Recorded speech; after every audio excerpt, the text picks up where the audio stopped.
Live. Welcome back, everybody, to the AllStar MMA live show. We'll be recapping UFC Orlando, a major card in the state of Florida. I enjoyed it tremendously. Some people thought it was very long. You know what I mean? They didn't even give enough time for the fighters to have, post-fight speeches, stuff like that. I think that's something that we need to have in these fights. Allow the fighters, the athletes to get that platform to promote themselves, but they didn't allow them to do that in this one. Not too much, but it is what it is. Joining me today, of course, the fight analyst Garrett. Garrett, what's up, man? How you doing? I'm doing good, man. How you doing? Glad to be here. Good, man. Appreciate you. The Bane was supposed to be here, but he had some issues and not gonna be able to make it today. But we'll have him on a future show. Let's let's kick it off, man, with the first fight on the card. The first fight on the card, a long card. First off, man, before we get into the fights, what'd you think about this card? Like, this card was, I think, 15 fights, I believe. 15 fights. We haven't had a card that long, that many fights on a. It's weird, right? It's weird, especially on like Eastern Standard Time as well. It starts really late and ends really late as well. What do you think, man? Well, I mean, 15 fights is not normal for a fight night card to begin with. And then you're starting it at 7 p.m. on the East Coast. I thought that was just crazy in my mind. And then what does it end at 1:30, almost 2 a.m. Eastern Standard Time? And you got all these people that are absolutely lit. They were having absolutely none of it towards the end of it. Towards the end of it. They were just booing every chance that they got when they weren't really doing anything. It was funny because you knew that they were like, okay, we've been here a long ass time. So all we want is some blood and guts out there. Yeah, for real. And the main event, definitely, I mean, they did put together a good main event to keep that crowd interested, and we'll get to that. We'll get to Kevin Holland and how he fought against Wonder Boy. But before we get to the first fight of the night, the strawweight bout between Yasmin and Nunez. Make sure you guys go down in the descriptions, download the AllStar app. We got a bunch of features coming in. You know what I mean? All the news, all the interviews, everything you need to know, fully customizable. Go get it and play with it, man. It's a wonderful app. Now, the strawweight fight between Yasmin, man, I don't want to even butcher her last name, and Estela Nunez. If you look at the statistics, um, Yasmin landed 103 total strikes to 39. 67 significant strikes to 36 significant strikes for Nunez. And man, she's a berserker. Like, she Yeah. is like the definition of punches and bunches, right? Like, she will come in and attack you and hurt you bad. I think this is her second finish. She's 2-0 in the UFC. And what do you see, man? What did you see in this fight? Did you pick her I to win? did. Obviously, I couldn't bet on her because her line was just kind of a little crazy. So you pretty much had to bet if it was, by KO. And I really couldn't gauge if she was going to get the knockout or just steamroll her for an easy decision. But she looked good. I mean, this was a fight that was pretty much a showcase fight. They wanted to get her name out there, and giving her a good opponent. And Nunez did that because not a lot of people know who Yasmin is, but they now know who she is after this last fight. And I'm sure her popularity grew a ton. She probably got a ton of followers on her social media accounts as well. And now this puts her in a good position to get another good fight to keep building her name. They're promoting her well, and I like what they're doing with her. And she shows a lot of promise. She shows some power that you normally don't see at 115 pounds. And I'm kind of excited to see where she goes from here. I think she could be a top 10, top 15 fighter. Who knows? Maybe fight for the belt soon. But she's got a lot of growth to go in her game. She's only 10-0, but I think the sky's the limit for her. Yeah, she's undefeated. That's one thing she's got going for her. The UFC, they love that. They love these like undefeated records and promoting these undefeated fighters. She's definitely talented, right? She goes after it. You know what I mean? She's fearless. You know what I mean? She's exciting, which is, not many fighters in that division are like exciting like that, right? We're getting Right. KOs and blitzing, their opponents in the way that she does. And she's been doing it for a while, right? If you watched her on the regional scene, so to say, Combates Global. I don't know if Combates Global is a regional scene. I don't think so. I think they're a pretty big platform, right? They're Yeah. on like major networks and all that. But she was on there and she was getting the KOs and TKOs and that.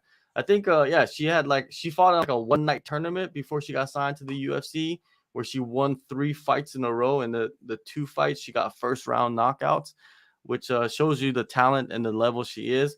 I think she's going to do really well in a lot of these stylistically advantageous matchups if they match her up well in this division. And Mexico, you gotta think she needs to be pushed because they want Mexico. You know what I mean? They need more Yeah. Mexican fighters that they can, because North America is 3 countries, right? There's Yeah. Canada, there's the US, and there's Mexico. And I think they're pushing for Mexico more than they are for Canada. It's weird. Like, they don't care about Canada, it seems like, anymore. It's like GSP, it's like, whatever. We don't need it anymore. We want Mexico. And you got her, Yasmin. You got, of course, you got Brendan Moreno. And you got a couple other, like, prospects coming up, and they're pushing them, man. And I think she has a bright future as well. When you look at her, man, like, she came from one championship. She had that issue with USADA, and now she's sitting at 3 losses in a row. She's winless in the UFC. Winless in the UFC. Do you keep her around? You know what I mean? Like, she's been finished in 2 of those fights. I don't know. I don't know if they're gonna keep her around, man. It's gonna be. What do you think? You think she's No, gonna hang around? I don't think so. I don't think you can really. If they were competitive fights, maybe, but you can't give her a third fight knowing that she's got finished in both of her losses. I mean, and she's fighting 3-fight losing streak is just not good. And she didn't look good in this fight, like, at all. She was just not. She was the worst of the 2 from the moment it started to the moment she got finished. So I can't fathom you really keep her around, especially when you got so much of these other fighters that are coming up, really chomping at the bit to get into the UFC. I don't think you could keep her over someone else. Who would you like Yasmin to fight next? I got a name in my mind, and I'm just gonna toss it out there for you. I think Yeah, Sam Hughes would be a good test for her. I think so too, because I think Sam Hughes will bring out the best in Yasmin. You know what I Yes. mean? I feel like they will go to war with each other. Those 2 don't back down from anybody. So they're going to go at each other until someone falls. And Sam Hughes is actually pretty big for the division too. Mhm. So I think she could possibly give her some troubles, maybe in the grappling department. It'll show to see where she is with her grappling too, because Sam Hughes will attempt takedowns. Granted, Yeah. she's not the best wrestler, so it might be able to gauge if she's good against okay grapplers, Mhm. because Hughes is an okay grappler. So I think it was a good test. I actually really like that matchup. I really Yeah, do. Sam Hughes, she comes out of Fortis, right? So her Yeah. coaches will have her really prepared with a game plan. You know what I mean? And Right. grappling will probably be part of that game plan against Yasmin, because Yasmin has that power, right? And she blitzes forward with her punches like way up high. You know what I mean? So Mhm. Sam could dip under and test that, test that wrestling. And if she does get put on her back, can she get back up? You know Right. what I mean? With Sam, because Sam is relentless, right? I like Sam's style, right? So I think it'll be a good test for Yasmin. Yeah, it's definitely a star in the making, undefeated. It's gonna be interesting. Now you go to another undefeated prospect coming off the Contender Series, Francis Marshall. He goes in there against Marcelo Rojo. Marcelo Rojo, a bantamweight, moving up to featherweight to find the spark, right? When you ever Right. see a guy moving a weight, they're trying to find the spark because they didn't have success. I actually talked to Marcelo ahead of this fight, and he was saying that he was like guided wrong, the people that were, like, I guess his coaches or whoever was in charge, and making him cut down to bantamweight. And he said that James Krause told him, like, hey, you don't need to be cutting down. I mean, you could fight at featherweight and perform really well. Well, that advice didn't work out for him, because he went in against Francis Marshall, 7-0. He doesn't even have half the fights that Marcelo Rojo has, and goes in there first round or second round, sparks him out like bad, right? Like, it was a bad knockout. Marcelo, one thing good about him is he will fight. Like, he's not Yeah. afraid. Like he will Yeah. risk it. He'll risk the biscuit to try to knock you out, but it seems like it's not working for him, man. It's level in this game, and I think maybe Marcelo should have took more time off to develop himself with the team at Glory MMA and instead of rushing in. But what can you do, man? Sometimes the UFC offers you fights and you turn down one, you can't turn down the next one. And then they gave him Francis Marshall. What do you think of Francis Marshall, man? We don't know too much about him. We seen him on the Contender Series and we saw him against Rojo. Can you gauge a lot from this fight?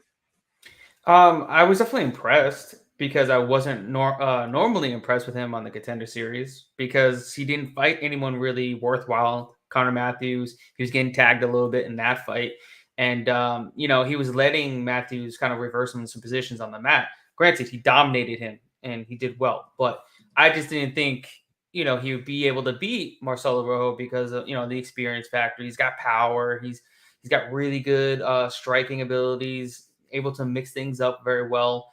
But man, he really impressed me. He was able to beat Rojo in every facet of the game, the grappling, the striking. He looked big, much, much bigger than Rojo as well. He looked very well conditioned. It's like you said, hard to really gauge because Rojo's not an elite talent, but I mean, it was a good showing regardless. I think he showed improvements in his striking, especially in his striking defense for sure.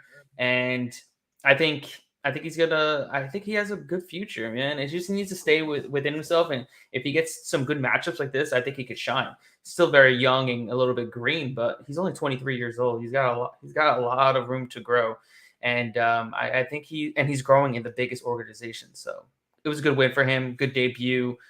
And you also have to think about it. He performed in front of a huge crowd in his debut, only at 6-0, only at 23 years old. I think that was impressive. It was impressive, and the crazy part about it is that on the regional scene, he's won every fight that he's finished with the rear naked choke. Like this was his first knockout Yeah, ever in his career, right? And that's yeah. interesting to me that he goes onto the biggest stage and is able to get a knockout.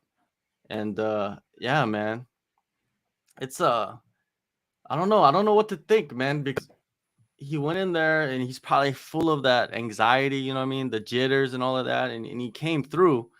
But I don't know. I don't know. I can't gauge too much. You know, I'm not a hype train guy. Like, I'm Right. not a guy that's just gonna hop on the train immediately. Like, oh, this guy goes in there and sparks this dude, and now he's the next big thing.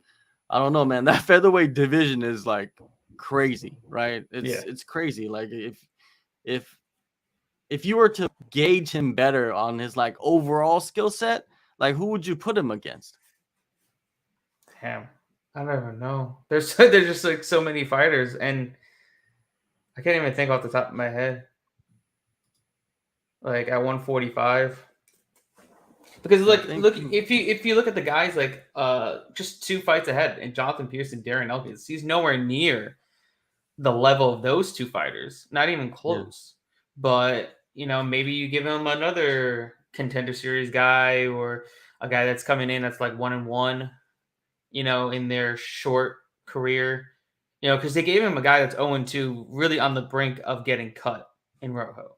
So I think if you give another guy that's maybe a little bit better in their UFC career, maybe 2-1 or 1-2, they're on their third fight and they really have to show him something, and maybe give him Marshall to see if they could get a win. But I think you kind of have to slow roll him, kind of like you're doing with Yasmin, because I don't think he's ready to fight anyone even remotely like a veteran in the UFC. Not yet. Like I wouldn't put him against anybody that has more than like 4 fights in the UFC. At least not Yeah. now.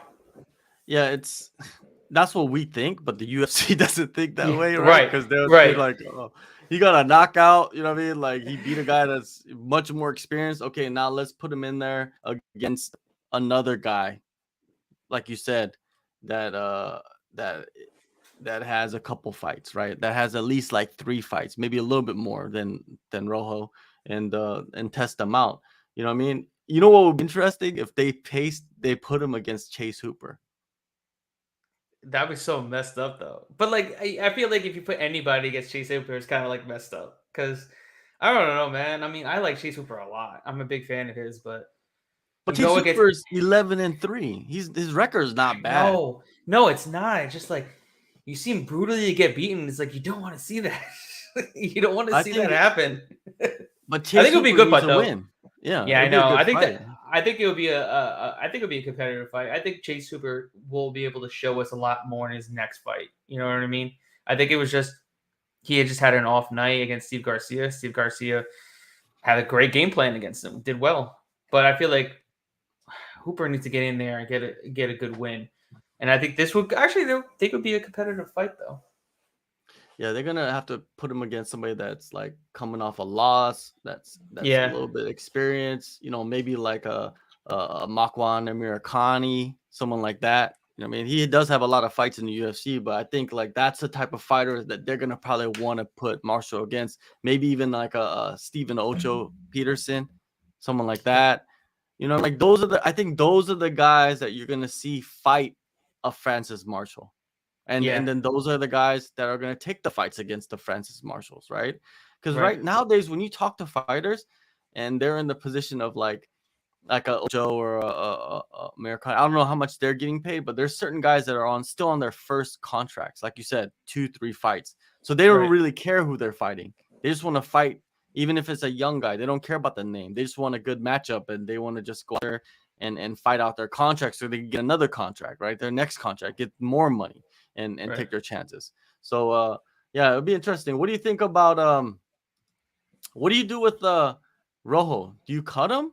Like, there's not many fighters from Argentina, right? And he's what is he? He's 0-3 in the UFC. 0-3. Yeah, he's 0-3. Yeah, 0-3. It's hard to justify. 0-3 and got finished in all 3 losses. I feel like you cannot keep him on the roster after that. But he did take that fight like on really, really short notice in his debut, right? But the UFC they don't care about that, right? At the end of the day, they don't care about you taking short notice fights. And he's had some very bad luck, right? After that debut, he had a fight against Kevin Kroom. Kevin Kroom, he withdrew from the fight, and then he was matched up with Jonathan Martinez, and Jonathan Martinez had a botched weight cut, and then he was matched up against Daniel Santos, and Santos withdrew from that fight. And then he was matched up against Kyler Phillips. It's like, why would you take the fight against Kyler Phillips? That dude is a top 10 fighter in that bantamweight division. And Rojo has one fight against Charles Jourdain at featherweight. He just got finished in. It's very confusing. And it kind of like gives credence to what he was saying. Like, he was guided wrong, right? Like, taking these fights, because your management has to help you, right? Your management has to say like, yo, you shouldn't take this fight against Kyler Phillips. Like, let's see what they give you next, right? But Rojo, he's the type of dude that's like, no, I don't give a shit. Like, I will take any fight. I'll fight anybody. I could, like, he thinks he's the best in the world, right? Like most. So it's just like whatever. And it's almost like he got his proper guidance too late. Now he's sitting at 3 in a row losses, and I don't know, man. It's gonna be hard to justify, and he's also part of that Glory MMA, man. We don't know what's gonna happen with Glory MMA. We don't know what's gonna happen with all these fighters out of Glory MMA, like what they decide to do. Were there any other fighters from Glory MMA on this card? No, he was the only one, right? Yeah, he was the only one, and now we're seeing fighters getting pulled from, future fights. Like Molina got pulled from his fight against Jimmy Flick, and that fight is off. We don't know who Flick is fighting yet. There are some rumblings of different fighters that I've heard, but I don't know what they're going to do with the rest. I think Julian Marquez has a fight coming up. I heard some rumblings that he might get pulled from his fight too. I don't know, man. Like, are they pulling themselves, or is the UFC pulling the fighters? I heard it was the UFC that pulled Molina off the card. That's what I heard. I'm not gonna say it's definite, but that's what I heard, that he got the UFC pulled him from there. Yeah. Wow, that's interesting, because I thought they pulled themselves off the card. I thought Jeff pulled himself, and then he's just waiting for justice to be served, right? Because we want to delve into that situation with sensitive hands, right? Like, because we Right. don't know exactly everything, and we know things behind the scenes. Like, you probably know more than me, but we can't just go out there and speculate too much, right? And Right. make someone guilty until they're proven. Well, nowadays you're guilty until you're proven innocent, right? This is the world that we live in. So no matter Unfortunately. what, if you're out there and there's speculation, that means like that's the stigma that's attached to you forever. Like forever. It doesn't matter what happens after this. He could be proven innocent and no wrongdoing, nothing. But still, the stigma will be there. And then if the stigma is there, will the UFC want to attach their name, their distinguished name with a coach like that, right? Even though he was proven innocent. It's a crazy situation. What do you think, man, when you're sitting back and watching this all unfold, right? You're seeing like sports books pull UFC from their site, like no more gambling on UFC. Like there's a reason why the UFC is so popular. It's part of it's with gambling, right? Like gambling is Absolutely. a major part. That's what makes this sport so popular in certain countries. That's why people say to me all the time, why is Korea not supportive of MMA as much as like jujitsu? Jujitsu is a martial art. It's not like fighting, right? It's different. Right. And jujitsu is huge over here, right? Because people go there and it's like taekwondo, you know what I mean? Like that's how they treat it. MMA is not that big. People think it's big because they see the Korean Zombie and they see how the Korean fighters fight, but here it's not very big. And the reason why it's not big is because you can't gamble on it. Gambling's illegal in Korea unless unless you do government. Government for some reason is allowed to do everything, but no one else is. But yeah, like gambling is a major part of it. What do you think? What do you think happens? Like, actually, no, not what do you think happens. What is it like to see this stuff unfold as someone that gambles? Oh man, it's crazy. Like I kind of knew there was something wrong, and like immediately before the fight even happened. I think everybody knew because of the fact that like the line was moving astronomically that you'll never see, especially on such a small market fight of Derek Minner and Norton Becca. Like that fight, you can't get such high limits, and they were hammering props on this fight. It was insane. So I'm not surprised it happened, but it's just crazy to actually see it unfold the way it's happening. You know what I mean? Like you never want to see anybody get in trouble for for something like this, for stupidity. Really, that's what it boils down to. Being like that's someone thinking they know they can cheat the system. Like you have to know the repercussions to your actions. That is something you should have known right away. And I'm not gonna say he did or he didn't do anything, but um, you're talking this big game, like you're this huge handicapper, you're making all this money, you're putting all these things out there saying you're making more money doing this than anything else. You should know that this is one thing 100% illegal, and two, you'd get in trouble for it. It's just something that as a bettor that you can't do these things. They have alerts. They have a lot of security measures put in place to find who does these things and what's going on. It's a crazy thing, and sportsbooks will not want to lose money. They will go out of their way to make sure they never lose money. And if you try to cheat them out of money, they will come for you. And they don't care. And I feel like now that since Canada was banning the UFC, I think in like the Toronto region, and then like on the east coast of Canada, and I think that's where DraftKings operates some of their sports books as well. I think since DraftKings cannot let anybody bet on UFC in that region, they're taking a hit. And I feel like they were cracking down on the UFC because I believe DraftKings is one of their biggest sponsors. And they're like, you have to do something here, or we got to do something on our end because we're losing money because you Yeah. have somebody over here doing some shady shit. So I think that's why they had to crack down, because prior to this weekend, Dana was like, "Oh, we did our investigation. They're fine. Nothing's going on, and this and Yeah. that." And then all of a sudden, just like a few weeks later, "Oh, you're banned." Oh, okay. I wonder why. Yeah, You know?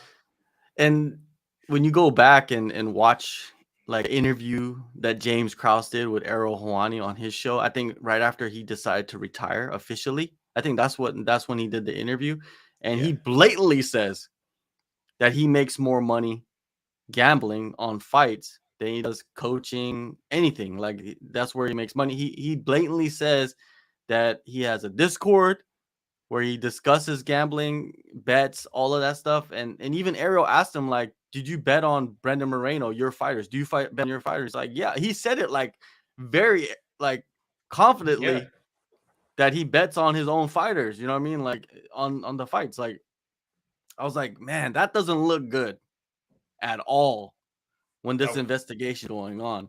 And then I remember I interviewed Derek Minner ahead of this fight. And he was actually coming off of a concussion, concussion, right? That's why he was out, because he had a concussion, I think, and he was pulled from the previous fight because, the doctors told him, like, you need to take some time off. But then he was coming into this fight against Nurman Beck, and and I asked him about that because that's when the gambling ban just hit, right? So I was asking all the fights, like, what do you guys think about the gambling ban? Like, do you bet on fights? Do you look at odds? And he said, like, how you gonna know? Like, how you gonna know, like, if my brother decides to go and bet $1,000 on in the interview, he says this. It's interesting, like, and it just plays out that way, like with this fight, right? I don't know, man. I don't know if there's any wrongdoing on Minner's side or even on James Krause's side, but those, like, that interview James Krause did does not look good. Also, him, like, did he delete his Instagram? He deleted his YouTube channel. He delete. That does not look good at all, man. It doesn't look good. Maybe the UFC told him to. Maybe someone advised him to. You know what I mean? Who knows? You know what I mean? But it does not look good. And this is a historic moment in MMA right now, right? This is a historic moment. It's something that you will always remember, and James Krause will always be, like, etched in history now, no matter what happens with this. Like, whatever investigation turns out, whatever evidence comes out, he will always, even if he's found innocent, right, he will always be etched. Glory MMA, like, what do they do now? How do they like maneuver through this, like, ban of James Krause? Like, does James Krause sell the gym to somebody else? Does he just, like, not go to the gym? Do the fighters leave the gym? Like, I don't understand, like, what's going, because he has so many fighters, right? He has a ton of fighters that are in the UFC, in Bellator, in other organizations, and he has a lot of prospects that he has pretty much, like, raised through the ranks, right, that are going to eventually go to the UFC. Like, how do they manage all that? Like, I don't understand. Like, I understand, but, like, I don't know how they're going to do it, right? How do they even, like put in a protocol where he's not involved, Yeah, I don't know, man. And I kind of feel bad because, I mean, there's other gyms, there's Glory MMA, the headquarters, and then you have the other affiliates of Glory MMA elsewhere. And, they have all their fighters, but they're under the Glory banner. They don't train, like, under Krause. They train out of, whatever the other coach is at that gym. And that really sucks for them because they got a lot of students at those other gyms that they can't make it to the big show now. They have to change camps because of Krause and that whole situation. Man, that's messed up. So I don't know what they're gonna do. I already heard some fighters already, the part-time fighters aren't coming into Glory MMA anymore.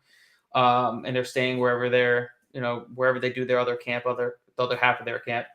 I don't know, man. It's a tough situation because there's a lot of fighters, like, careers are kind of, like, put on hold at this point. And what about Moreno? Is Moreno going to fight? Like, what's going to happen? Oh, he's fighting. He's fighting. Yeah, I know. I agree, but like he should be fighting. But if you let him fight, how are you not going to let everybody else fight? You know what I mean?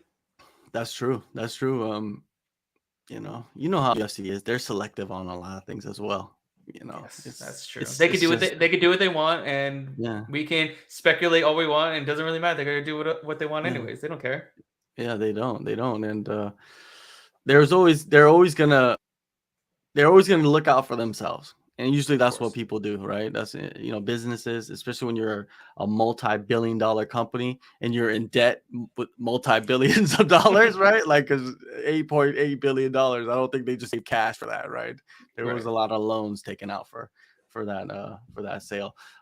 Yeah, so it's interesting, man. Keeping your eye on that, and there's so much stuff going on in MMA that's just not like doesn't bring doesn't shine a good light on MMA, but No. yeah, it makes it interesting, man. And outside of the fights, so we'll see what happens. The next Yeah. fight, lightweight, Natan Levy versus Gennario Valdez, right? Valdez, I think he made his debut. Let me check. Another Mexican fighter made his debut against I'm right, Matt Frivola, coming off the Contender Series. He gets knocked out in the first round.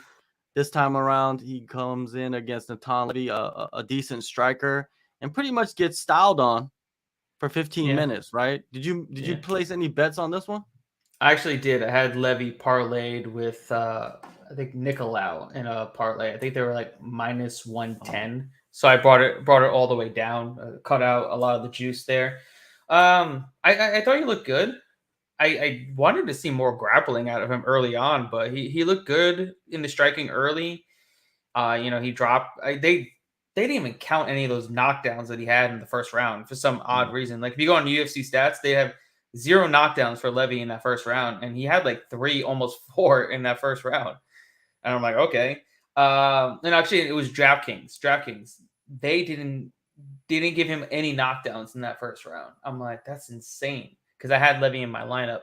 But he looked good. He does what he does well: keep his distance, utilize his kicks, utilize his movement, stayed out of the way of the heavy hands of Valdez, and then towards the middle portion, the later rounds, he started using his grappling, where I think he had such a massive advantage early on, but he wasn't able to get it done. But yeah, it was a good win for him. Now 8-1. He can keep climbing up the ranks.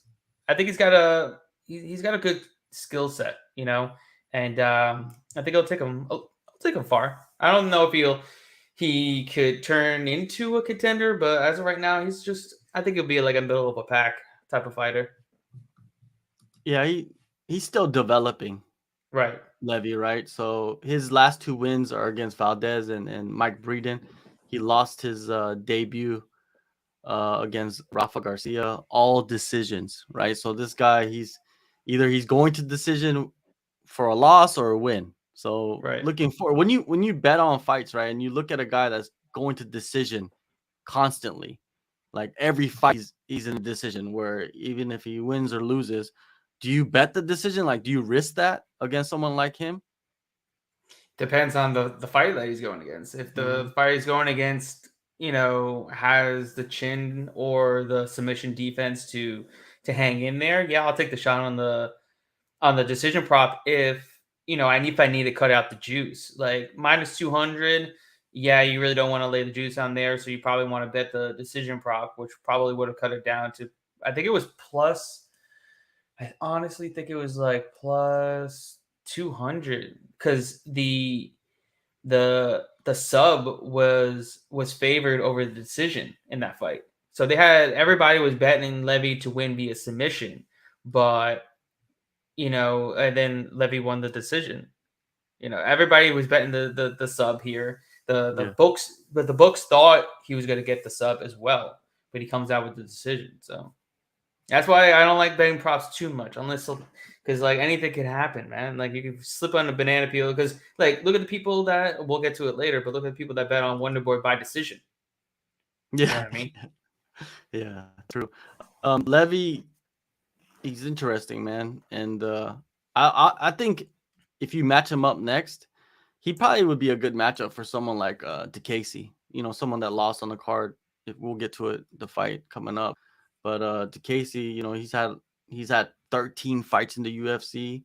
He's coming off a loss. He A lot of decisions in his record.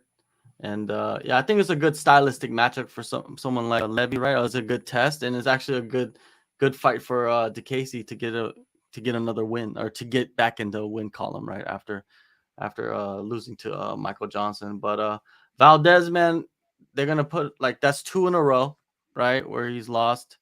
and he hasn't looked very good.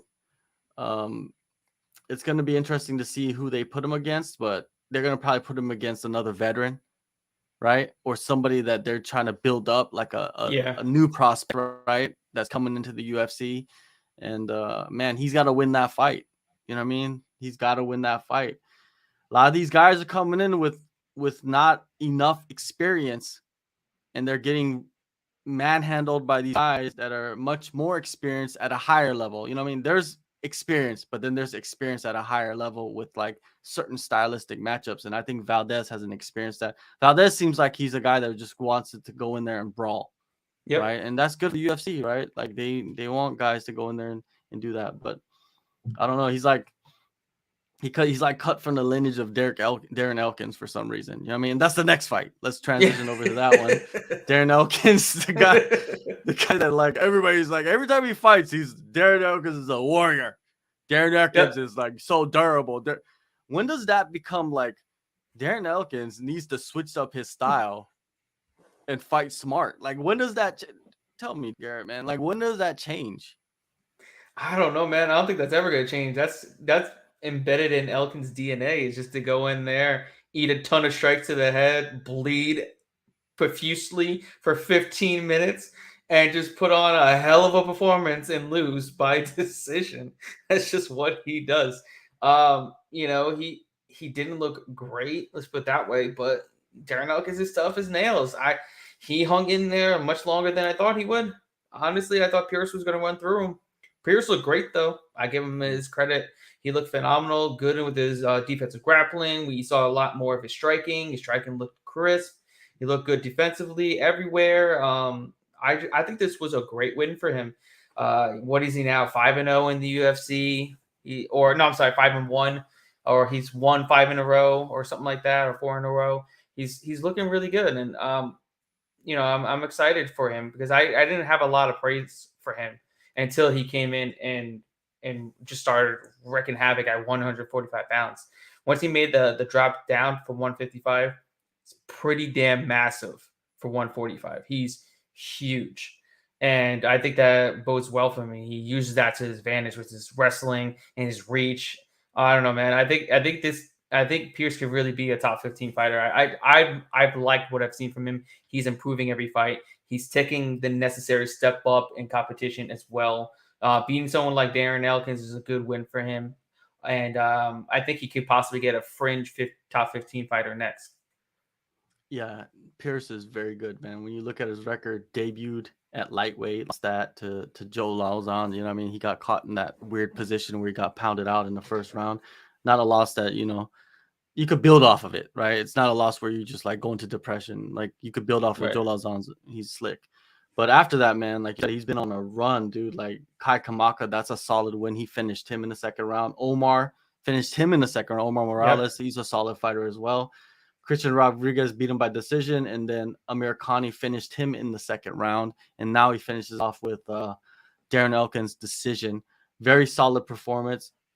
People expected he was a heavy favorite, right? He was minus 500 heading into the fight. It's who do you put him against, right? Who's a fringe top 15 fighter that's experienced? I would say Cub Swanson, but Cub Swanson's at bantamweight now, is he? Yeah. Right. Well, unless he goes back up. I mean, he just got finished at 135. Who knows? Yeah, he didn't look good in that one at all, did he? He didn't look good at all in that one. No, not one bit. Good. I mean, you got Alex Caceres. That he's actually at 15 right now.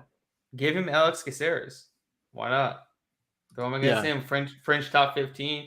Even a Dan Ige, Edson Barbosa. I think those are great fights for him. Yeah, I think Caceres would probably be the better fight. I think so too. Get him into the top 15 and then start working his way up the rankings from there. But Caceres is matched up against Julian Erosa next. I think. Oh yeah, 2 weeks. I think you're right. Yeah. Yeah, in 2 weeks. So we'll see how that pans out. But let's say Caceres loses that fight, I think Jonathan Pierce can walk in and get matched up against Caceres no matter what. You know what I mean? Because Julian Erosa, he deserves, I think, a spot if he beats Caceres. Maybe we Absolutely. put him against him. Yeah, he's getting better and better, man. His skill set is rounding out really well, and yeah, it's gonna be fun to see what happens with his career. Elkins, that was his 27th fight for the UFC, and he's becoming like the Diego Sanchez of Yep. the featherweight division. That's basically what he's become, and I think the UFC keeps those guys around, like veterans. They don't get paid as much as they should, and they take Yeah. any fight and they always bring it. And I'm just wondering when this is going to catch up. You know what I mean? Because really, Darren Elkins is not like on like a huge, massive losing streak. He's won a couple, he's lost a couple. He was on a huge, massive losing streak like a couple years back, but currently he doesn't look too bad, right? But he just gets cut too easy, and I think that's the Yeah. problem as well. Just his face is just full of scar tissue. So if you breathe on him, he gets cut. He's like Nate Diaz, right? Just 10 Yeah. times worse. And we'll see what happens, man, with Darren Elkins. The next one, a lightweight bout between Michael Johnson and Mark DeCasey. This is an interesting fight, man. Michael Johnson coming in with a heavy heart against due to Rumble Johnson passing away not too long ago. Rest in peace to Rumble Johnson, and goes in there, and I didn't think he looked that good though. To be honest with No. you, he didn't look fast like he No. normally did. Right? Like, did he look No. slower than normal? I thought he was gonna. Yeah. I thought he was gonna spark out DeCasey. To be honest with you, I thought DeCasey was gonna wrestle more and Yep. be able to wrestle him if he did. But then if he didn't, like, I thought Michael Johnson would just be faster and just have that power, but he didn't look. What did you think overall about the fight? I thought it was a horrible fight to begin with. Like, none of them really wanted to win. They didn't really go for it. Neither one of them wanted to really get hit or wanted to put each other put themselves in harm's way. Casey was going for half-ass takedown attempts. Wasn't even trying to really finish it. And Johnson was throwing 1-2s, really wasn't throwing any combinations. Didn't look like he was putting everything into his punches, looking for a knockout. And I don't know how Casey thought he won that fight when it went to the judges' scorecards. That was blasphemy. I knew he lost. I was, had some hope that I would get some type of split garbage because I did bet on Casey, but man, that was horrible to watch. It pained me watching that fight. It was just so bad. Like I said, neither one of them really wanted to win. They were just fighting to not to lose, in my opinion. Yeah, it was a underwhelming fight. I expected more out of this matchup. I expected more out of Michael Johnson, and hopefully maybe it's because of what was going on in his personal life, right? With Rumble Johnson, you got to kind of be compassionate about that. I Right. think Right. after the fight, he was very emotional during the post-fight press conference talking about Rumble Johnson. But he pulled it out, man. He pulled it out. And that's what matters at the end of the day with the UFC is like you just got to win, right? Like you just got to win. And if you win, you move forward.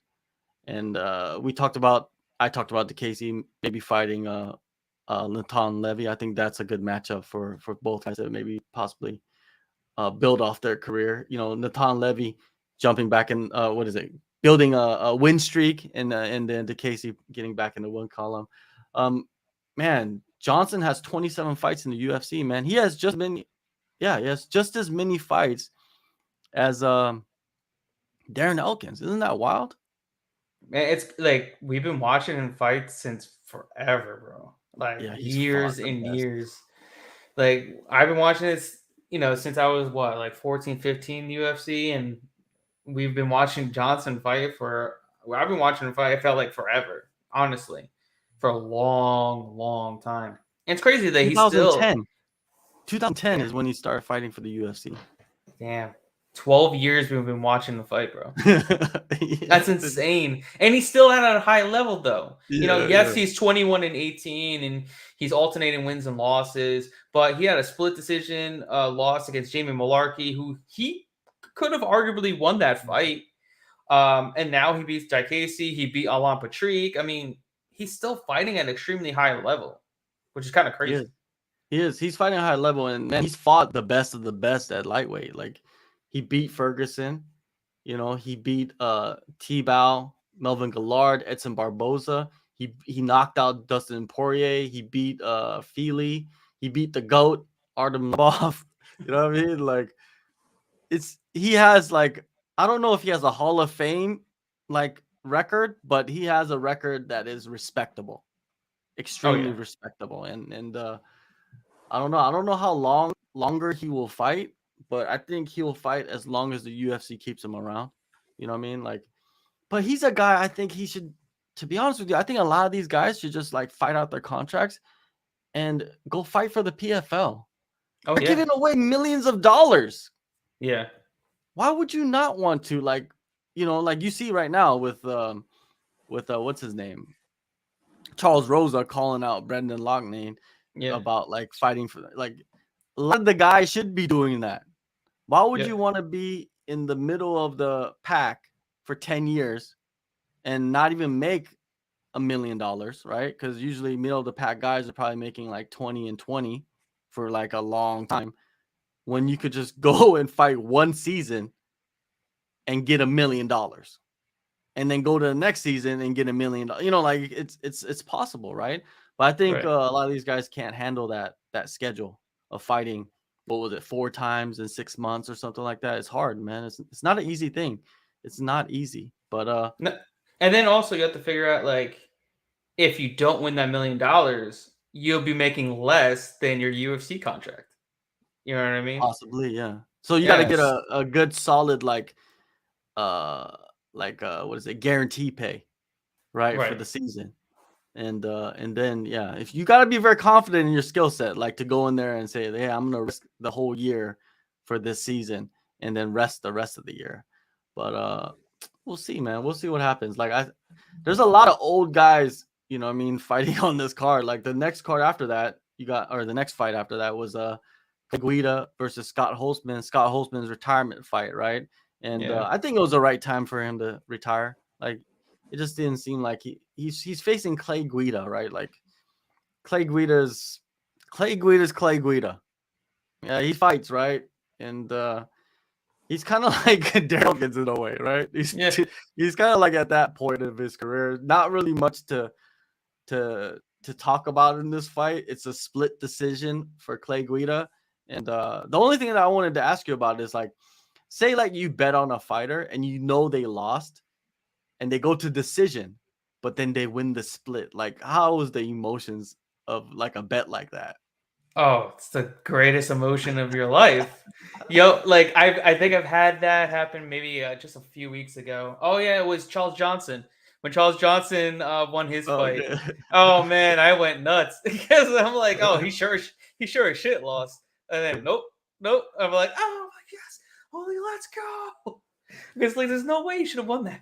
Hey, but hey, sometimes the MMA gods give you one, but a lot of the times they take it away from you. So I mean, Dustin Jacoby is the one that they took away from me, and Oh, I was highly upset about that because that was straight up robbery. But then they give it back to you in other ways. yeah. It balances out, right? Right, Balances exactly. out. Holtzman, he retires after this fight. His record in UFC 7-6, 13 fights in the UFC. That was his third loss in a row. But he's fought some killers too, man. He fought Gamrot and Darius before this. He fought Jim Miller, beat Jim Miller. Uh, Other than that, he fought Josh Emmett, lost to him. He fought Drew Dober. His career, he's fought some of the top guys, just couldn't beat them. And I don't hate it that he's retiring, because sometimes you realize, hey man, I get to this point in my career and it's like I'm doing the best training that I can get, and I just can't perform against the top guys. And sometimes, if you have something you could fall back on, why not? You know what I mean? Save your brain. Right, Like I've had conversations with coaches that were fighters, and the reason why some of them decide to leave fighting to just focus on coaching is because they're talented coaches as well. But on top of that, they want to live a normal life with their brain. You know what I mean? Because let's be realistic. Like, you're gonna go get punched in the head. your brain is not going to feel good, right? Like even if you train a little bit, you understand that your body hurts. You know what I mean? And imagine like going 100% every day of the week in training. Your body's just going to be wrecked. So respect to Holtzman for retiring. The next fight, Angela Hill versus Emily Ducote. Emily Ducote went into this fight as the favorite. This was a fight that I thought Emily Ducote is talented, right? She showed in the first fight that she can outstrike a grappler, right? And it was a good like showcase fight for her, especially for a debut fight, and it allowed her to crack the top 15. But then she goes in there against Penne's teammate, who's a totally different style and has way more experience and is a decisionator. Let's be real, a decisionator, and she could really put it together and get a solid decision. That's what she did in this fight, right? And Dakota seemed like she just couldn't get started. She just couldn't figure out the movement of Hill. And as the underdog, man, I think a lot of people hit big on this fight, right? I think they did. I was, I wanted to take Hill here. I didn't take Dakota, but I just had some newfound love for Dakota because I was betting on her when she was in Invicta. I bet on her in her debut. So I really didn't want to fade her. So I kind of just let this one go. Ultimately, I should have bet on Hill, and she looked phenomenal. And like you said, Dakota couldn't get to that next gear because she couldn't trap Hill.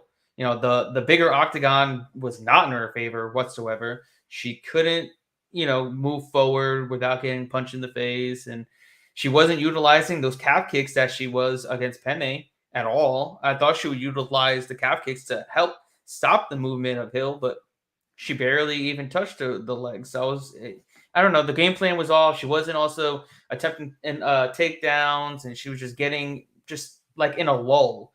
She was watching Hill through and just following her throughout the fight, where instead of trying to actually fight her and try to come out with the win, and maybe being also in the biggest stage of her career too. Maybe that really did her in. Fighting it out in a sold out crowd.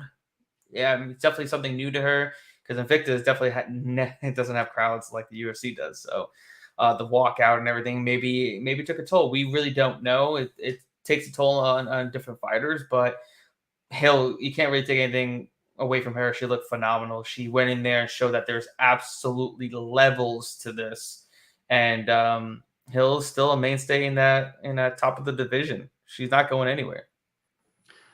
Yeah, she's not going anywhere. I think she's gonna probably get another fight kind of similar to this. I don't think she's gonna get like a contender or something like that. I don't think they're gonna do that for her, but she'll get someone that she hasn't fought because she's pretty much fought everybody. Has she fought Mackenzie Dern? No, I don't. No, I don't think so. But I don't think they're gonna do that. I don't think they're gonna match her up with Mackenzie Dern. I think Mackenzie Dern is gonna probably sit back and train and develop a little bit more. She's probably realized like what she needs to work on a lot since the last fight. So I don't know what they do with Hill, but I think they give her someone that's very similar, someone that's coming up in the division, but still kind of like has she fought Luana Pinheiro? No, she hasn't. No, she hasn't. That's actually not a bad fight. I think she's like right on the verge of that top 15, Luana. I think that's a good fight. It's a good stylistic matchup. For Dakota, I think same thing. I think she steps back and fights somebody, but give her somebody with a name because she's in the top 15. I don't think her stock drops by losing to Hill. I think she's still a top 15 fighter. I say give her Carolina I think whatever. I don't know. Kovacevic, right? I think you give her that fight. I think that fight's actually a good stylistic matchup too. It's a striker, right? Yep. And she doesn't move like Hill does. And I think it will give a good a gauge in like how good she is. I mean, it's a bigger name, someone that I think Carolina. Did she fight for the title? She did. Yeah, she did. So I think that's a good fight for her. A good stylistic matchup. Now it makes sense. Yeah.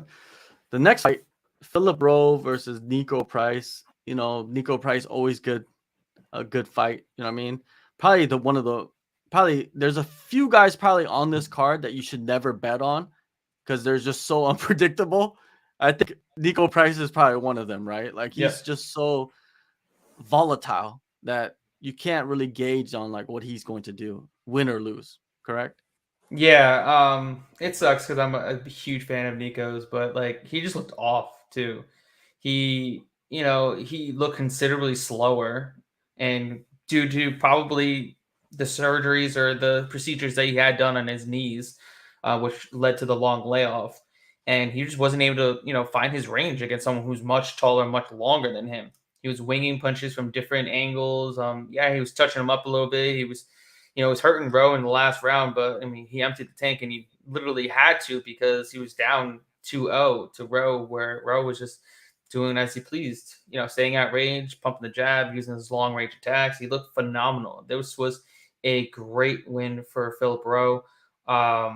Getting a good name under his belt. He's now on a 3-fight winning streak. He's looking better than he has, and he's showing that like he's actually a black belt in jiu-jitsu, but he's a better striker than he is in his grappling, and it's really showed.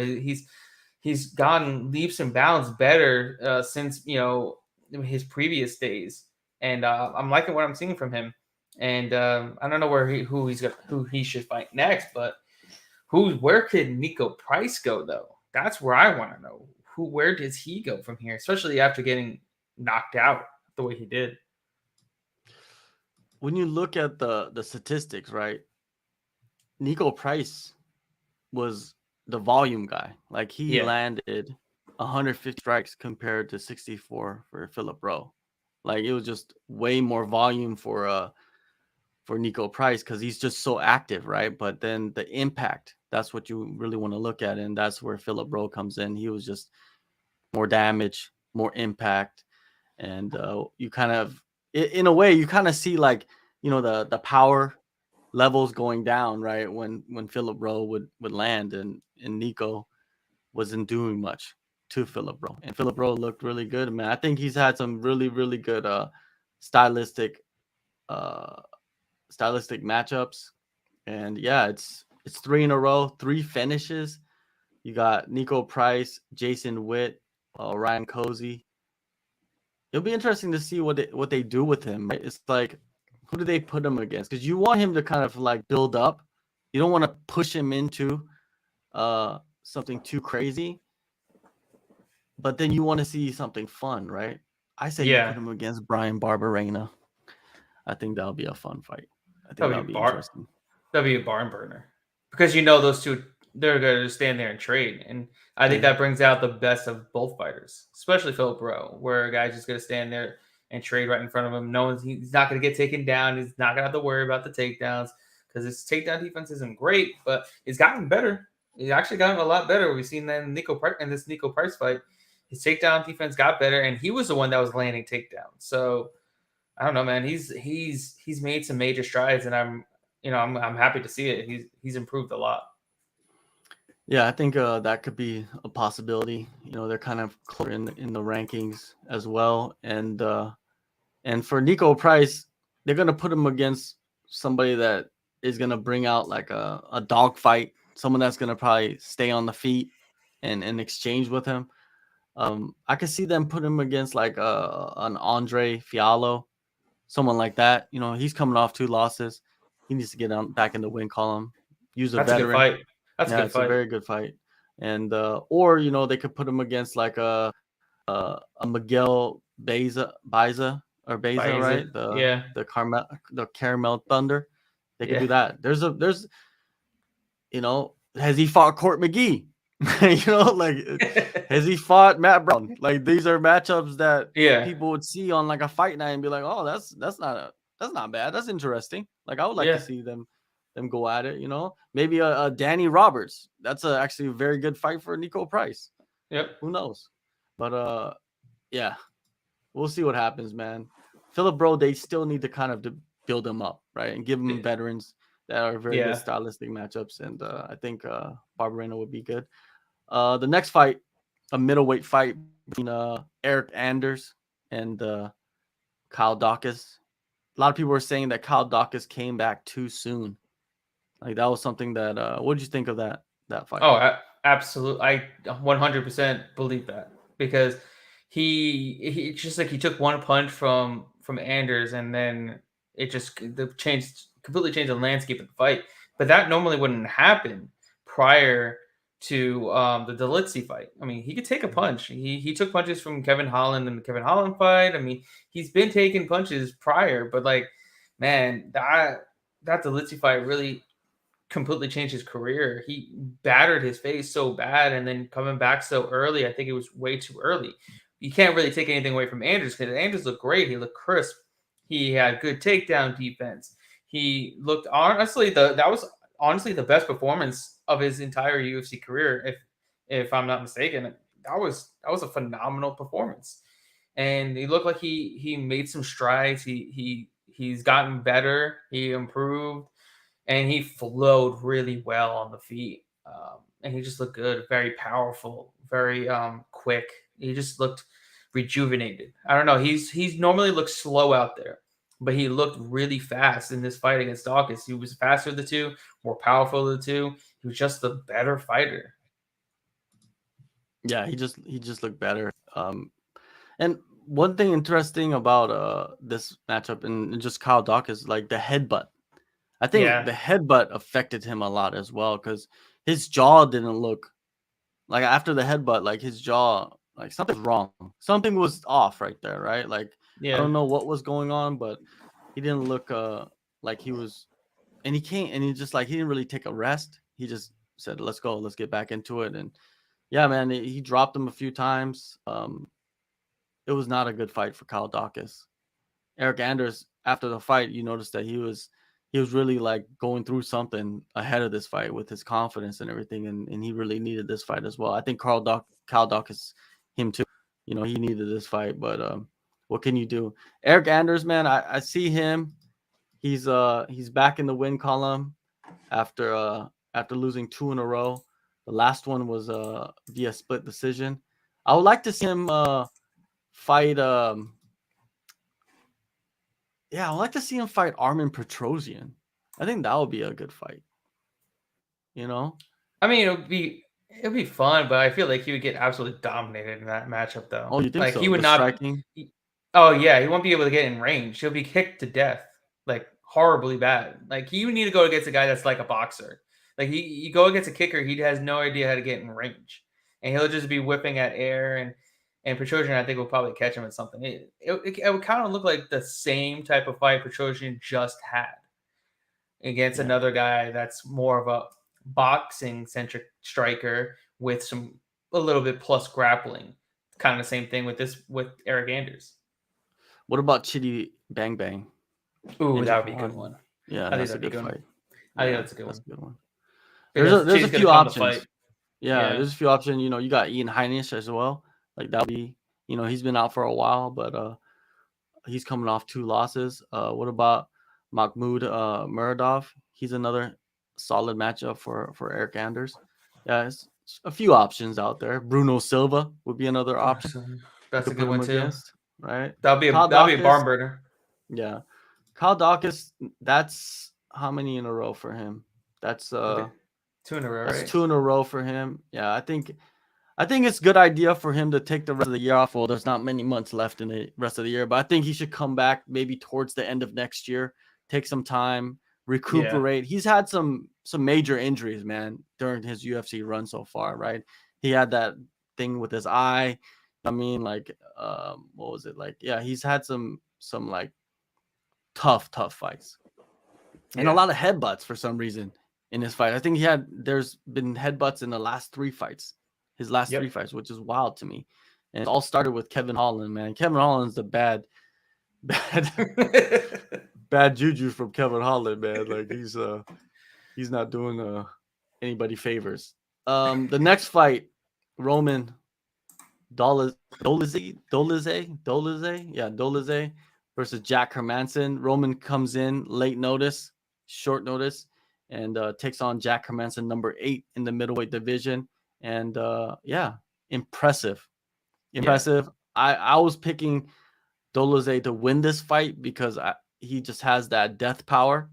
You know, like if he catches you, he's gonna start you. And but he didn't even need to do that. You know what I mean? Because he got to the ground, and I found out that he's very well versed on the ground. He like that. He had the calf slicer sweep, and then I think most guys probably wouldn't be able to get out of that. To be honest with you, No. like nothing against Jack Kerman, he's very well versed on the ground. Most guys, you saw him grimace once that got in, and he wasn't even on top of him yet. And once he got on top, there's no way to get out, especially with those ham hock hands that Roman has. Just got that second round finish. Did you bet on this one? I had Jack Hermanson in this fight. Unfortunately, is one of my bad picks. Well, I can't say bad because Jack Hermanson was basically cruising in this fight until he decides to go and grapple for what reason I will never know, because he gave Roman an opportunity to do something. Because Roman's very opportunistic. You give him an inch, he'll go a mile. You give him an opportunity to smash your face in, he'll take advantage of it. You give him an opportunity to snatch a limb or submit you or whatever, he will do it. Exactly what happened. Well, Jack was looking good on the feet, just staying at distance, poking him with some leg kicks. He was the one that was the busier fighter, definitely throwing much more volume on the feet. Roman had really nothing for him on the feet because he really wasn't able to trap him against the fence and utilize that power that he has. But and then Jack goes for takedowns. After the first takedown, and where you got almost put in a guillotine, and then you get back to your feet, and he sweeps you as well as he did in the first round, why would you go back to grappling? There was no need for that. But Roman took advantage of it, and man, was that fucking impressive. That was supremely impressive. One of the best submissions, not even a submission, because it was like a submission to a ground and pound. It was like one of the best like transitions to a ground and pound finish that you will ever see. And he swept him in the first round. Like, you don't see sweeps like that in the UFC very often. In the first round, he swept him with like the armbar sweep. It was so clean. I was just like, what? Yep. Like, it's like the big boys, the big boys too. He did that to Jack. So you think Jack would get back up and say, let me utilize my striking and my speed, because you could tell he was just so much faster than him, and that movement was giving him trouble. And he could have just done the Angela Hill. Yep. And won a decision. What probably you were expecting, right? I think a lot of people were expecting that in this fight. Yeah. Like, stay away from the power, stay away from the danger, and win the fight. Because at the end of the day, you have that number 8 spot, and all you have to do is win. That's it. You know what I mean? Go home and get 2 checks. But it didn't happen that way, man. Roman came in and did his thing. Very, very impressive.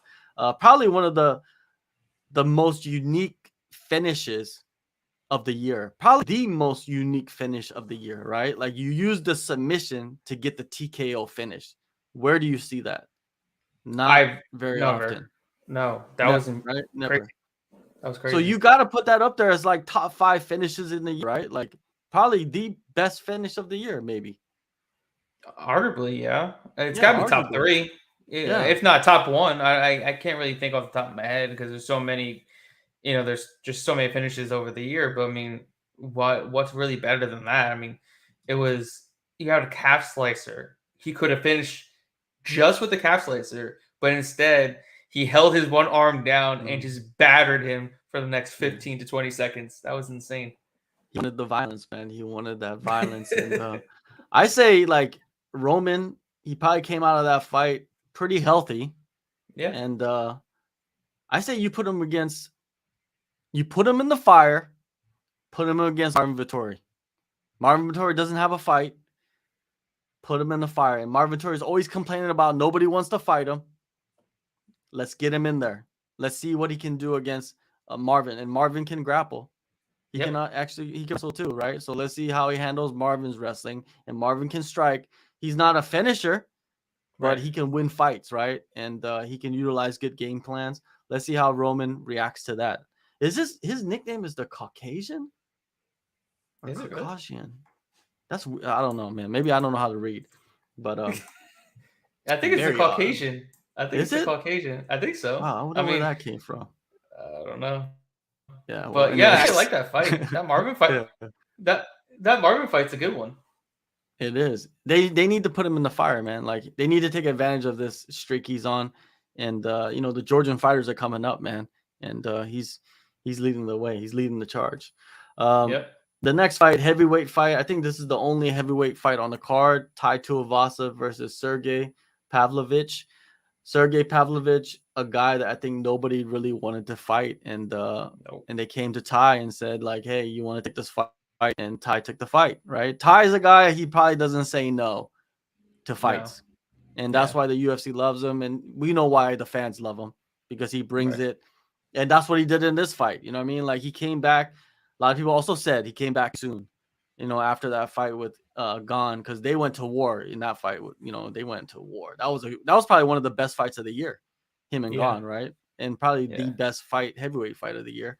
But he comes in on short notice and decides like, let's bang. And Pavlovich has serious power. Tai has serious power, but Pavlovich has serious power as well. And he just flipped the coin, and Yeah. this is what happens, man. And what'd you think, man? Did you put any money on this fight? Because the Oh, heavyweights, man, it's hard to bet. I definitely had to put money on Pavlovich. I thought it was just a tailor-made matchup for him. I mean, Mhm. it was just Derek Lewis 2.0 in a sense, where just Ty's just a little bit. He's just more active and faster. That's pretty much it. I mean, same type of fighter. I don't think he was gonna have any troubles with him. He had like a 10-inch reach advantage. He's a very, very powerful striker. He was gonna land. And like you said, I thought Ty was coming back way too early to face one of the hardest hitters in the entire division. We're talking like he is probably top 3, top 5 in the division in punching power, and then you're gonna have to go against him. And it sucked to see that happen because obviously everybody's a big fan of Tai Tuivasa. You don't Mhm. want to see him go down. He's one of the nicest guys you'll probably ever meet on the UFC roster. He's super down to earth and he's fun to watch. You don't want to see him lose. And now he gets finished in each of his last 2 fights. I hated to see that happen. I wanted like give Pavlovich anybody else, but then again, like you said, probably no one wants to fight him. Very dangerous fighter, and mind you, his background is Greco-Roman wrestling, and he's got that insane power. Yeah, Crazy. and he's huge. He's Yeah, huge. Like, he has arms. Like, what's that superhero that has like, he has Popeye arms basically. Both of his yeah, arms are just too big for his body, and he's a heavyweight, which says a lot right there. He's a massive individual. He's gonna be interesting to see coming into next year, like where he fits in the title picture. But I think they need to line him up against Cyril. That's the fight to make. yeah. Like I agree with that. a former champ, interim champ. They could put him against Curtis Blades, but it looks like Curtis Blades is going to probably be getting ready for either John Jones or I guess John Jones, right? If Francis Yeah, is not ready. So yeah, let's line them up for a pay-per-view. Not even a pay-per-view. Let's line them up for a fight night somewhere not in the US. I think if they're going to like Europe or something, they should probably put them in a headliner somewhere out there, and like, I don't know if they're going to go to Russia anytime soon. I don't think that's going to happen. But yeah, there's many countries right there. Maybe they go to Paris again, and you right. put them in Paris, right? Gon versus Pavlovich in Paris early next year. They haven't. It's weird. They haven't mentioned anything about like next year's schedule, right? The UFC No, at all. well, other than what we got coming up in January, but Yeah, nothing after that. I mean, yeah. mind There's you, not even January's rumbling. Yeah, January's only like 4 weeks from now, 3 weeks from now. So I mean, we don't have anything in February, March. I mean, there's no big fights on the horizon yet, at least that we know of. Yeah, which is I wonder what they're thinking, man. Maybe there's some like behind the scenes deals that are going on. They haven't even announced the headliner for The UFC Brazil, Korea. the, oh wow, Like, really? that's not even announced. Like, is the Korean Zombie even fighting on that, right? There's rumors, Right. right? It's like him and Chikadze, but who knows? Hopefully that we find out this week. People are thinking like, oh, they're gonna announce it during this broadcast, like that fight, but never Hmm. happened. Um, the next one, we got a top 15 flyweight bout between Mateus Nikolai and Matt Schnell. Matt Schnell coming off that incredible comeback victory against Shu Madarji. And Matt Schnell, man, he's so skilled. I think he's probably one of the most skilled, like, overall. But man, when he gets hit, when he gets hurt, like, but then we say that, and then his last fight, he got hurt, and he came back and won. But like, Mateus is a wrecking machine, right? Yeah. Is he? Like, did you pick him to win this fight? Yeah, I parlayed him with Oh, that's right, you said. with Natan Levy, but like I That's knew right. that was gonna happen. I pretty much I knew Nicolau was gonna get the knockout just because Nicolau's not really a power puncher, but like if you touch Schnell, you're gonna drop him. He just gets dropped. He doesn't have a great chin and he gets hurt a ton. He's, like you said, extremely skilled in every facet of the game. It's just his chin is what really it's his downfall. That's his downfall is his chin, and it sucks because he's a really good fighter. And I actually bet on Schnell by submission against Sumadarji, and that was like plus 500. Yeah, Interesting. I was like patting myself on the back for that one. You're probably screaming, huh? Like Oh when he yeah, was getting smashed. oh on. yeah, oh yeah, bro. I was going nuts. I'm like, this is crazy. I'm like, I can't believe he just came back from that beat down to getting that submission. It was that. See, that was also one of the best finishes of the year too, Yeah. because it was a Comeback, comeback. definitely. Yeah, definitely comeback of the year. Come Well, from behind. Come from behind. I would say. there's some comebacks like Leon Edwards. There's Oh some yeah. there's some There's comebacks a there, lot. right? There's Alex Yeah, Pereira as well. I mean, exactly, right? It's okay. just I There's think so many Leon Edwards fights. probably takes the cake because it's just like he was losing so badly. Like he looked like he was losing, like his face looked like he was Yep. losing, right? Just and then bang, Bang. it just changed the whole landscape. But yeah, Schnell, he's good, man. It's just can he and the thing is like Mateus, we've seen him do that before, but then when you rewind Schnell's like record, you've seen him like go against a grappler like what's his name, Pantoja, and Pantoja did that to him, Yeah. kind of like in the same way, right? He Yep. clipped him and he kind of fell forward and just couldn't recover. Mateus, man, I like him. what do you do with Mateus?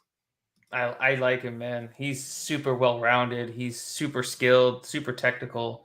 I don't know, man. He's 19-2 now. It's crazy. The dude's on an insane run right now. You have to give him a top 5 fight. I feel like you have to give him a top 5 fight. Someone in the top 5. Push him Yeah, up there. He deserves it. He deserves to be pushed right now. Pantoja is the weird like enigma in that top 5 where they don't want to give him a title shot. Yeah, I But then know. he beats everybody that he fights. He's on a 3-fight win streak. I say you give Nikolai Pantoja, right? If they're just gonna let him sit there and do nothing, because Kai Kara France, he's lined up to fight Alex Perez, which I think Nikolai should jump into that matchup because Alex Perez has pulled out of I don't even know how many fights now, like the last Yeah. I don't know how many. So maybe Nikolai, the UFC tells him, or Nikolai tells the UFC, like, yo, there's a possibility one of those guys pulls out. Let me hop in. I'll be ready in February, early February, right? I'll be ready. Let's jump in. I think that's what he should do. He should stay in shape and prepare for both those guys because I think you could prepare for both those guys. I'm not saying that they're similar, but you could kind of, put up decent game plans against like a Cara France or a Perez. I'd say the more interesting matchup is a Kai Cara France, but Yeah. the more stylistic advantageous matchup would be against the Alex Perez, right? Yeah. I think he would beat Perez. I think the Kai Kara France fight would be extremely competitive to the Yeah. very, very end, back and forth. You're going to go to the judges' scorecards, and you're not going to know who's going to win. That's how good that fight would be. I think Nicolau would easily beat Perez and take an easy decision win over him. But I feel like he's got to get somebody in that top 5 because he deserves it at this point. Like he's the real deal. I think he's a true title contender, and we have to see him fight someone in the top 5 to really show us that he is okay. Okay, he should be fighting for the title soon. The next fight, co-main event between Brian Barberena and RDA. RDA, a legend of the sport, former champion in the lightweight division, fought for the interim title. The guy has fought the best of the best. They put this fight together. A lot of people were like, "What?" Like, Yeah. but Brian Barberena, I like Brian Barberena. Like, he's a good style. He's always fun. one of the nicest guys you'll meet. Any guy named Bam Bam is nice, right? You got Ty Yeah. and you got Brian. Brian, I think he was doing good on the feet, but you knew RDA was going to take this fight to the ground. You've seen it in a lot of his fights in the welterweight division. One that stands out to me was the fight against Neil Magny, dude. Magny, he melted through Neil Magny, right? And you knew Neil Magny didn't want to go to the ground with RDA, and RDA went there and submitted him as well. And yeah, man, RDA, I think this is my conspiracy. I think RDA is trying to fight out his contract. I think that's what he's trying to do. And he's just going to take fights that are advantageous to him. It doesn't matter like who they are. I don't think, because he said he doesn't want to like chase the title anymore. Yeah. So whenever you don't want to chase the title, what are you trying to do? You trying to get paid, or you trying to get out of your contract? And that means that his next fight, I don't think it's going to be against like a top contender as well. I think he's going to fight somebody that he's very, very favored to win, and he could win without taking much damage, just like this fight, right? Because you knew Brian Barberena wanted to brawl. He wanted to entertain. And RDA was like, yeah, sure. Nope. Right? Yeah, that's like, if I was betting, what was the odds for this? Did you take anybody? Did you take RDA on this one? I mean, it was minus 560, so no. Oh, that's too high. Yeah, I couldn't take him in it anyway. I thought he would get the submission, but it was like Barberena, yes, doesn't have great takedown defense, but he hasn't been submitted in the UFC until last night. But that's why I was kind of contemplating, I don't know if I should take the submission prop, because might go to a decision. Who knows? I ultimately thought he would get a arm triangle choke, which he almost did in the first round, but he was able to get the rear naked choke in the second round. But yeah, RDA does what RDA does: goes in there, takes you down, and submits you. It was impressive, but then again, Brian Barberena, he's not gonna fight, like you said. He's not gonna fight anybody good right now. He doesn't want to. That's somebody that I think that would do well in a PFL type of atmosphere, because he's got elite skills and he could beat those guys over there. At 170. Do they have 170, or is it 185? They have 170. Yeah. I think it'd do well there, especially with his grappling. You know who's gonna fight RDA next? This is my prediction. Matt Brown. Matt Brown is gonna fight RDA next. I can see that. Either it's Matt Brown or somebody else that's been around for a long time, that has some wear and tear, that probably he could take advantage of the ground game against, and he's gonna play it smart, not take damage, get another finish, and ride out the sunset with a bunch of wins. Makes no sense. And go sign with somebody else. And I think he's gonna sign with one champion. I'm saying this. You guys gotta remember. I'm saying this right now. One championship would be fun, though. It would be fun. Exactly. And they would treat him like a king. They would treat him like a king. Like he would be royalty over there, because he was one of the original Evolve MMA. I think he was one of the only ones that fought out of Evolve MMA, representing them in the UFC. And he took the belt back to Singapore for Chaudhry. So the guy is very well connected over there. Now, Brian Barberena, we know that he's just going to get exciting fights. The guy is just there to get exciting fights. And I don't know who you match him up with. Maybe Court McGee. I don't know. Maybe that would be an interesting one. Two zombies just going at it. I have no idea. What do you think? Do you think you have someone that you would like to see Brian Barberena fight? I don't know, man. Just give him anybody that's not going to go and try to take him down. I just want to see somebody that's going to go in there and just bang it out with him. That's just, we don't want to see what RDA did. We don't want to see somebody go in there and or even what Jason Witt did. Jason Witt goes in there, tries to wrestle him, and he got 2 out of 3 rounds. Almost got finished in that third, but we need exciting fights from Brian.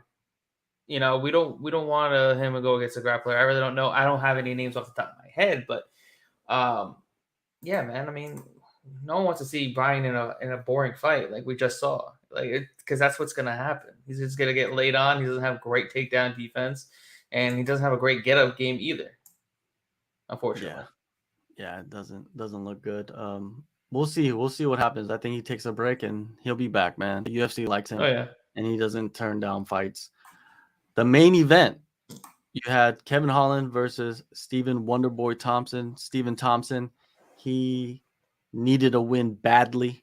You know, another big spot for him against a guy that decided, hey, I'm just gonna sit there and stand, and if we go to the ground, I'm just gonna stand back up and let you get back up to where you could win the fight, which was a wild thing to see, right? Like people have blasted Kevin Holland for his fight IQ.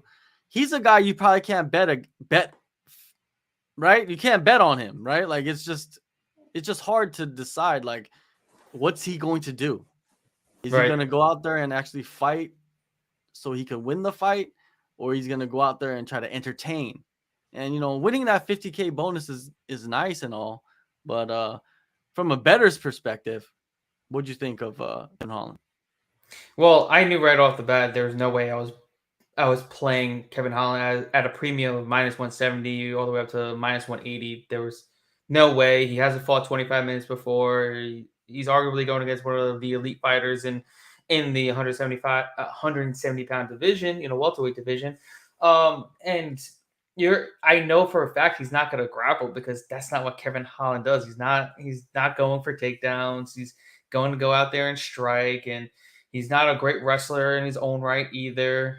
Granted, he's a BJJ black belt, but he doesn't utilize it all that well. And the way I know he was getting tuned up against Cowboy Oliveira just a few fights ago, that was not a good look coming against someone like Stephen Thompson. There was no possible way Kevin Holland was going to win this fight striking against Thompson for 25 minutes. And that's where I thought, I'm like, I have to bet Thompson at +150. It was just like I have to bet it out of principle. We know we lay out the facts. Is he gonna win a 25-minute fight striking with Thompson? No. Is he gonna go out there and wrestle Thompson? No, because he just doesn't do it. So and has he gone 25 minutes? Does he have the cardio advantage? No. So there's all these like check Thompson. So it's like, and you're giving me plus money, I had to take it. And at least I got something right, because there was things like Mark Casey that was a terrible bet. Jack Hermanson. So at least I got something that to toot my own horn with, calling the underdog in the main event. Yeah, the thing about Holland, he comes in. Some advantages he had was that he was much longer, right? It Yeah, was interesting. It was like, okay, how is Thompson gonna deal with the length, right? And at first, he was having a lot of problems with the length, and it almost seemed like maybe Holland was faster than him too, yeah, because he would jump in and connect, and he was beating up Thompson. Like Thompson's face was pretty jacked up, right? He had a bunch of it cuts on his was face, bruised up, and I think he hurt him a few in the times, right, first. early in the fight. Yeah, in the Yep. first, and yeah, he looked really good, and then he just kind of slowly fell in love with that, and then Yep. Thompson after the first round made the adjustments. That's that veteran savvy, man. That's that championship level, like fight IQ, right? And went in there and it's funny that he lulled him into not grappling. He lulled him into not grappling and trying to entertain, and it led to him losing the fight at the end of the day, right? But listening to Kevin Holland ahead of that fight in his interviews and everything, it doesn't seem like he wants to stick around too long. No, he Looks doesn't. like he wants to get paid and he Yep. wants to get out. And it almost seems like he doesn't like how the sport is run in many ways. Like you're not being rewarded for wins, and level of competition. You're being rewarded for other things, and it's not about merit, and he was complaining about that. But just going back to the fight, Thompson, man, when it's a good stylistic matchup, he looks incredible. Like he Yep. looks really, really good once he starts to get open up, and his striking looked just as good as it did. I say 5 years ago. Yep. It hasn't really changed. He hasn't got really slower or anything like that. Like we mentioned earlier in the show about Michael Johnson, He's actually looks exactly the same. He still has decent power. And man, I think he spammed him with like 10 kicks in a row to the head.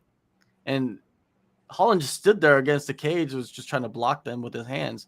It was some wild scenes in that fight.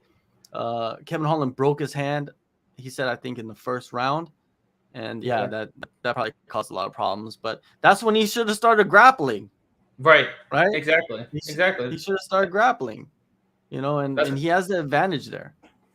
That's where the fight IQ comes into play. You know, exactly. It's I don't know, man. I don't know what to say about Kevin Holland except for I like him and I like his antics and I like his style, but then sometimes you do have to make the adjustments to win the fight because you have to win the fight, right? And a lot of people saw him and his antics and his fight style and said, "Hey, I can't bet on Kevin Holland. I have to bet on Wonderboy Thompson." Because Thompson, he still has a chin, which is pretty wild to me, right? Like the guy has taken some heavy shots from some really hard hitters, and that has only been knocked out by Anthony Pettis. I just think that was like a perfect shot, you know, and yeah, it was just a perfect shot. But other guys like Tyrone Woodley, you got to be one of like top 5, top 10 heaviest hitters ever at welterweight, right? And and he took his shots and survived it. What do you do with Thompson? I say he's not going to fight a top 5 guy, right? Because Kevin Holland, where was Kevin Holland? I don't think Kevin Holland's not even in the top 15. No, he wasn't. Yeah, he wasn't even in the top 15.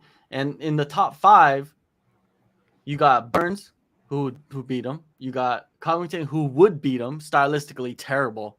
Yeah. Muhammad, who beat him. Edwards is the champ, so he's probably not going to fight the champ. And then you got Usman, who is probably going to fight Edwards next. And Usman's a bad matchup for Wonderboy as well. And then behind him, you got Rachmanov, which is a real bad matchup for Wonderboy Thompson. And I think Wonderboy Thompson wants to avoid those types of fights. I think and it's smart for him to do that, right? Because why would you risk it? Neil, he beat Neil. He beat Luque. Sean Brady, which would be interesting, but I think Sean Brady would probably just go in there and wrestle him.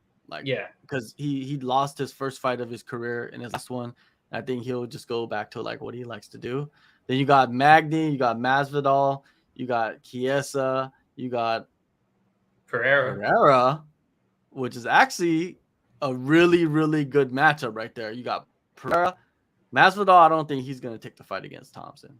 No, he wants a big money fight, and that's not the he wants big money. That's why he's sitting out. You know, he's waiting for that. So you got Chiesa. That's the kind of a bad matchup stylistic. Chiesa will try to grapple him and clinch him. You got Pereira, and you got Randy Rude Boy Brown. I think those are the options for him. Yeah, right? Those guys are stylistically fun matchups. Maybe even Ponzinibbio's lineup to fight Robbie Lawler, but Rude Boy Brown or Pereira. I think those are the fights that we see for Wonderboy Thompson. What do you do with Holland? You just put him in fun fights, right? Like I think that's what he wants to do. Well, they gave him a shot right here against a top guy. Yeah. In the main event, didn't work out too well. So you got to step back and say like, okay, who can I fight next that will be fun? Who do you see? I don't know, man. Because like, does he really want to fight? That's the thing. And like, I felt like he fought the way he fought because he wanted that extra $50K. You know what I mean? You know, he wanted that extra money because going in there and trying to wrestle Wonderboy to a win, granted he gets to win, but he doesn't get the extra money that he really wants. He wants, like you said, he wants to get as much money as he possibly can and then get out. And if you want to give him fights where he could possibly make more money, Daniel D. Rodriguez, I'm almost sure they didn't fight, but yeah, that's a fun fight between those two. But they didn't fight, if I'm not mistaken. Yeah, I don't think they fought. Yeah, no, they didn't fight. Yeah. So, I mean, they were supposed to fight. Right. That's why I thought they fought. They were supposed to fight. Yeah. And then, they got rebooked. So, yeah, rebook that fight. I think that would be a great fight for those two. Fun fight. Yeah. Rodriguez is 115 right now. They're both going to come in there and strike with each other. I think that would be a great fight. And a fight where Kevin Holland could potentially win another 50K. Yeah, even a Max Griffin. Yeah. Even a Max Griffin, even a Chaos Williams. Yeah, that's a good one too. You know, a Jeremiah Wells.